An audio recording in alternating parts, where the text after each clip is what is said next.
TechCrunch Disrupt. Why don't we start, Naval, with what AngelList is? Short version. Yeah, it's a platform for startups. Started out as a mailing list for startups and investors. Today we run syndicates, which are online seed funds, of which Gil leads one of the largest ones on the platform. And we also run a large free recruiting platform for tech talent into startups.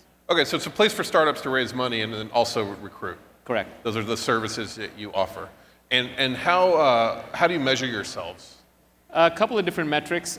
So on the syndicate side, we look at how many leads we have, how many deals, how much money companies raise, how many companies have raised. Is it possible to track all the money? It can't be, right? Sometimes. Well, online it is. Offline it's not. So a lot of times investors will meet a company, they'll get an introduction, they'll reach out offline, just like if they read a TechCrunch article or see it on Crunchbase or whatever. All right. That we can't track. And then online we can track. So you're doing well, but you have zero revenue.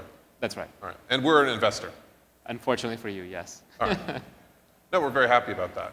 Although I can't figure out if you're a competitor or not. You said you're the largest angel fund. I guess if you're going to put us out of business. We're a fund of funds. And actually, Crunch Fund has done a couple of deals as a syndicate lead. And so our funds can actually pile into those and pay you guys carry. And if you put us out of business, I'll have the upside of being a shareholder. I think syndicates is explicitly designed to support you in your business. Well, that's good. Because what's his name?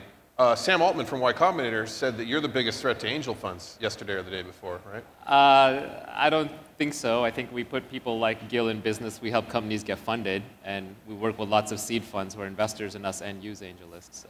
But I think everybody wants to point the finger at somebody to kind of make it. I'm just trying to wake everybody up. Sure. Somebody's trying to put. Okay, we're going to put all the growth funds out of business. All the growth funds out of business. There you go. And then Gil, who are you? He's not the biggest enemy to you having a fund. He's the biggest enemy to you paying lawyers and accountants to manage your fund. Right. Okay. Well, we do all the back office and the administration, the filings and the tracking. We make it much more transparent. We allow almost anyone to come in as an LP or as a backer.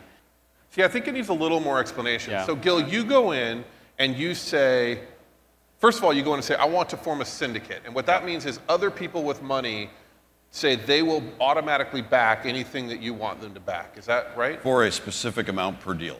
Okay. And so you go in and invest just, you said 25,000 of your own money or some small amount, but you actually give the company millions of dollars theoretically from all these other people who just basically want to invest in whatever you say to. Is that right? We did our first 7-figure deal in the last month. 7 figures is $1 million? Yeah. Okay. Think of it as a pop-up venture fund. Gil can raise his hand and say, I'm investing in this company. People who trust Gil, like the company, like the signals, see he's putting money in, can read the company's profile, pile in behind him. We'll create a single-purpose venture fund, collect all the money, one cap table, one entity of the cap table led by Gil goes into the company. Got it. Is any of this legal at all? Is any of this legal? Yeah. It's all legal. But it's questionable, right? We have a no-action letter from the SEC. This is what the securities laws were enacted in the 30s to sort of stop people from losing their life savings. We have 4 law firms. It's accredited investors only. Yeah, it's not for everyone. We do a sophistication check. It's not for everybody. We actually kick a lot of people off the platform or stop them from investing. It's amazing. Now, do you think this can be used in other countries?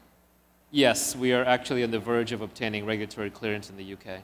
For the UK? Yeah, and then from there to Europe.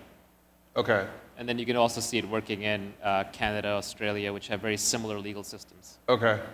I noticed you have a Crunch Fund syndicate. How's it doing? I have a what? You have a Crunch Fund syndicate, don't you? I think we've syndicated a couple of deals. Yeah.